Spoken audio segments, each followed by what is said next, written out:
The U.S. is telling Germany, wait, let me do that again, Germany, that it needs to send troops, I had something in my voice, I guess, into Syria to go up against ISIS. That's right, you, Germany, you have to send troops to Syria from now on. That in and of itself, right? That in and of itself should be newsworthy. Think about that. After all, Germany is a sovereign nation. At least the last time I checked, its military does not answer to us, right? Can we be ordering Germany's military to go fight somewhere? Apparently so.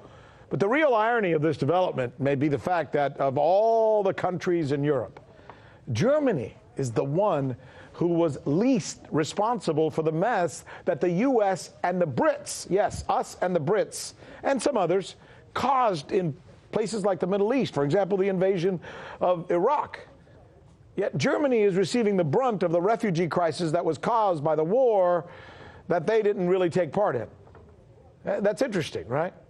Because it's ended up misplacing millions of people, and many of them have gone into Germany, and you probably know from the stories you've seen here on this network the problems that are being caused in Europe with the populist movement as a result of that. This is kind of a smart conversation, but today we hear this news, right, that the United States is telling Germany, hey, you got to send your troops into Syria. Joining us now is Michelle Greenstein, our NRS correspondent, to kind of explain that. Let's start with the premise that the United States is essentially telling a sovereign nation what to do with its army. That's weird, no? Right.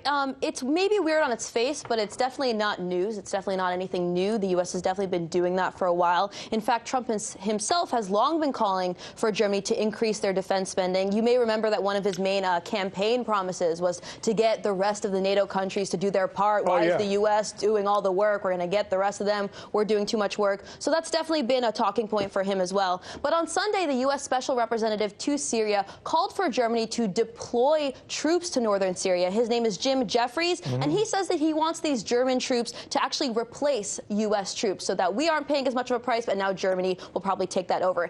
He also says that the U.S. expects an answer on this within this month, within July. Now, Jeffries says that these Syrian local forces wouldn't be doing any combat on the ground. They wouldn't deal with this on-the-ground combat, but they would supply air support and training, and this would, of course, serve two objectives. One is to weaken the Syrian government, because the Syrian government would be doing most of the on-the-ground combat against ISIS, and also, of course, to lessen the casualties that we see coming from the West. What, by the way, is the German reaction? Because I would imagine that Germany, being a proud, independent country with a longer history than ours, by the way, probably would not take so kindly to the United States telling it what to do with its military, right? That's a good question. The reaction is certainly mixed.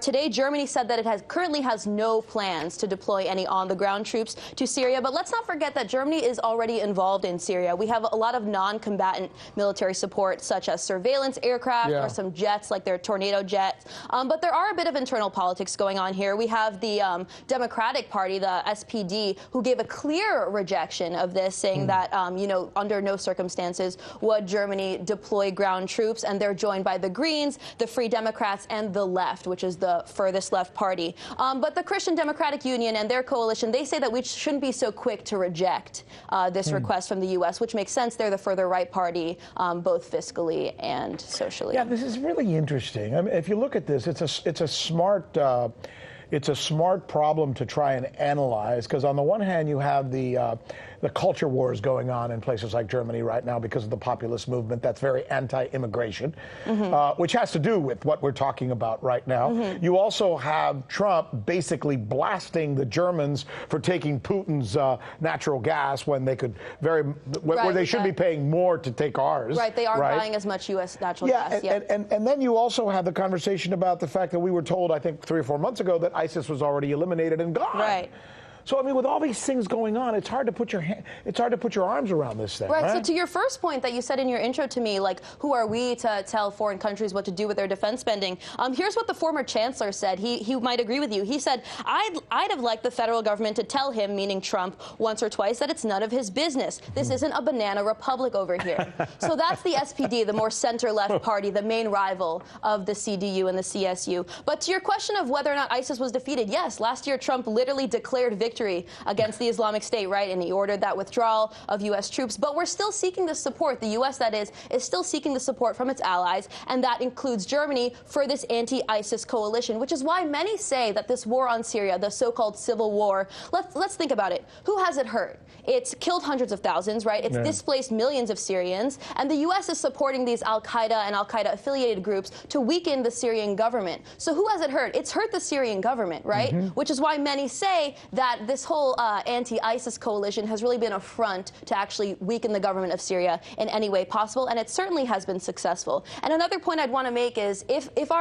our intention is truly, to weaken ISIS, why is it that we've just renewed oil sanctions against Syria? Meanwhile, ISIS has been allowed to export oil that it stole from Syria all the way to Israel. So there are a few contradictions there.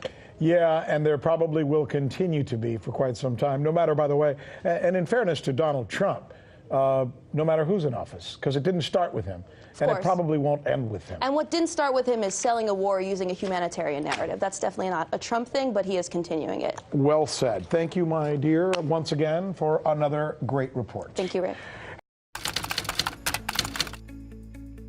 So you haven't heard that we're the ones covering the stories that you won't see covered anywhere else? In Venezuela, Kazakhstan, let's go to Hong Kong.